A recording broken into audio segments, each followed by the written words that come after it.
아이스크림 만들 때도 아이스케이크 아시죠? 뭐 그런 데도 사용을 했었고, 그 다음에 또 어디 사용을 했죠? 소금을?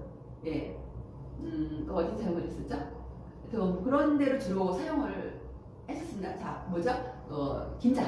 김장을 또 절일 때, 그래서 사용을 했었어요. 그래서, 이렇게 좋은 천일염을 전 국민이 먹게 해야지. 아마 그런 정책적인 토론회가 아니었을까 싶어요. 그래서 이제 했었는데 결론은 어떻게 됐냐. 여기서 친환경적인가 해가지고 결론은, 자, 보세요. 예, 안 좋아요. 뭐, 더러워요. 그 다음에 정상이 아니에요, 갯벌이. 뭐, 그다음에 생명은 살 수가 없습니다. 냄새도 많이 나요. 죽은 땅이에요. 그 이후로 이제 또 많이 개선이 되긴 했겠죠. 그러면서 이제 말한 게 뭐였냐면, 예, 이렇게, 이런 소금을 먹으라고. 그 속에 막 침전물 같은 것들도 많이 있고요. 불순물들도 많고, 이런 모습들을 이제 제시를 했어요. 그래서 뽀얗고 깨끗하지만 밑에 페트병입니다. 페트병 아래 이제 까만 게 뭔가 있죠. 온기 항아리에 그럼 48시간 가야겠어. 깨끗해. 보니까 또 이것도 또 문제가 있는 거예요. 그리고 심지어는 주경 같은 경우도 뭐 몇 번 부었어. 괜찮아. 막 이랬는데 보니까 또 불순물이 있고. 특히 이제 수입산 같은 경우에는 우리가 소금에 중요한 게 뭐죠? 좋은 점이 바로 우리가 물을 흡수하는 거거든요. 우리 몸에서도 물을 흡수하기 때문에 얘가 바로 물로 나가지 않게끔, 예, 뭐 우리가 그 물을 함유하는, 그러니까 물이 함축되는 게 있고 또 그냥 단순한 물이 있거든요.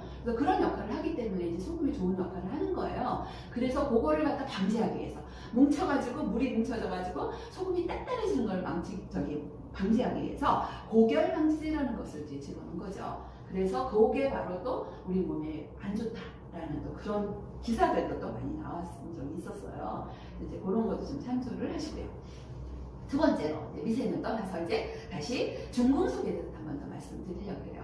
자, 선생님, 우리 몸속에 들어오면 나가질 않아요. 그랬죠? 절규를 하십니다. 중금속이라는 게 원래 약간 무거운 금속이거든요. 그러면서 나가지를 않습니다. 들어왔다 하면. 뿐만 아니라 중금속이 없는 음식은 이 세상에 없습니다. 이렇게 말씀을 하셨어요. 근데 이 음식뿐만이 아니라 우리 공기 중에도 있고, 우리 이제 주변에 있는 물건들, 뭐 영수증에 또 뭐가 들어있다, 뭐 이런 얘기 많이 들어보셨죠? 우리 화장품에 또 중금속이 있다는 얘기 또 들어보셨죠? 예, 그래서 어디에나 있는 게 바로 이 중금속의 문제거든요. 그래서 소금만 문제는 아니기는 하지만 소금 역시 조금 좀 심각하기 때문에, 자, 잠깐 말씀드려보면 암발육 명률도 높여지고 태아기 확률도 높여지고 또 뭐죠? 조산화의 출생률도 또 높여줍니다. 그래서 이분이 이제 말씀하시기를, 신명 10명 중 7명이 몇 가지, 16가지 중금속 과다에 지금 노출되어 있다. 우리나라 국민들이요. 이런 얘기가 있고요. 실제로 또 환경적인 것이 우리나라에도 물론 있었습니다. 근데 일본에서 정말 역사적인 교과서에 나오는 이런 사건들이 있었어요. 자, 아래에 있는 그 그림은 미나마타병이라고 많이 들어보셨을 거예요. 저는 이제 수업할 때 미수 이렇게 외워라 해가지고, 수는 뭐죠? 수은입니다. 수은 중독으로 인해서 미나마타병이 걸린 거예요. 여기 보시면 이제 뼈가 뒤틀리고 말초신경이 또 마비가 되고 막 이런 이제 질환이거든요. 그리고 그 옆에 있는 것도 굉장히 역사적인 겁니다. 이타이탈병이라는 거예요. 이것도 이카 이렇게 외우라 그래서 이제 했는데, 칼가 뭘까요? 카드뮴입니다. 그래가지고 카드뮴은 이타이타 이게 뭐냐면 일본말로 아파 그런데 우리도 많이 하죠. 뼈가 내가 쑤셔 이렇게 얘기하잖아요. 그러니까 뼈가 골절되고 뼈에 문제가 생기는 거예요, 질환이. 뭐 골열화증이라 해서 뼈가 굳어지지 않는 그런 증상도 있고, 그래서 이런 역사적인 병들이 있었어요. 그리고 또 최근에 들어서 또 한 가지가 있었는데, 비소나 또 이런 다음 페이지에 나있네요. 예, 비소나, 그러니까 어디냐면 인도와 방글라데시에서 비소 중독증이 일어난 거예요. 그래서 10명 중 2명이 사망을 한 그런 사건이 있었습니다. 예, 그 옆에 보시면은 중금속 자가 진단이 있어요. 예, 보시면 어떻습니까? 나한테 해당되지 하나도 나는 해당이 안 돼? 그런 분 있으세요? 거의 없으실 거예요. 그래서 우리는 지금 알게 모르게 우리 몸속에 지금 중금속이 들어있다는 것을 아실 수가 있고요. 이분들 보셨을 거예요. 베토벤. 예, 굉장히 뭐 천재적인 막 그런 음악을 만들어내셨잖아요. 또 돌아가시고 났는데, 100배나 되는 납이 검출됐다라고 했어요. 어디서 알 수 있었을까요? 예, 우리가 사람은 죽으면 이름뿐만 아니라 머리카락을 남깁니다. 물론 이제 화장을 하면 끝나는 거겠지만, 머리카락을 남기셨어요. 그래서 모발 분석을 해보니까 거기 이제 중금속이 그 나이트처럼 들어있거든요. 거기서 과다한 납이 나온 거예요. 그래서 천재일 수밖에 없었다라는 말씀들도 하십니다.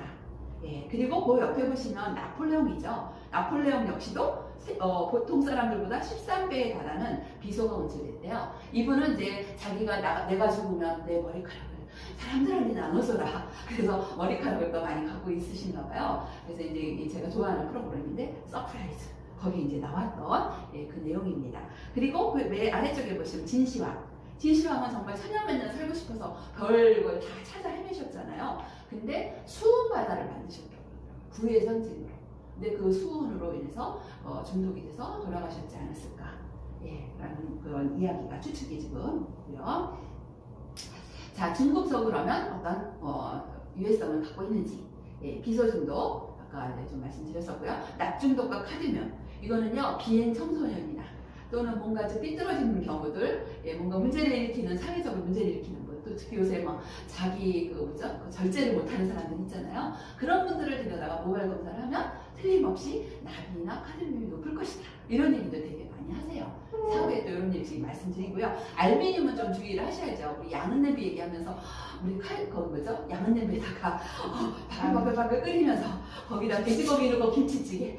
예, 거기서 바로 알루미늄이. 근데 사실은 그 김치찌개뿐만 아니라 우리 생활 전초에 또 이게 굉장히 많이 깔려 있어요. 그래서 치매, 알츠하이머라고 나와 있죠. 알츠하이머성 치매를 또 일으킨다라고 이야기를 하고 있습니다. 그리고 수은이나 납 같은 경우는 진짜 우리 화장품하고도 많이 연관이 되어 있고요. 니켈, 크롬, 머쿠리 이런 것들이 예, 또 우리의 중금속으로 인해서 송금에도 이제 이런 것들이 문제가 된다라는 그런 이야기인 거죠. 자, 이제 세 번째 아까 뭐죠? 위생. 두 번째로 중금.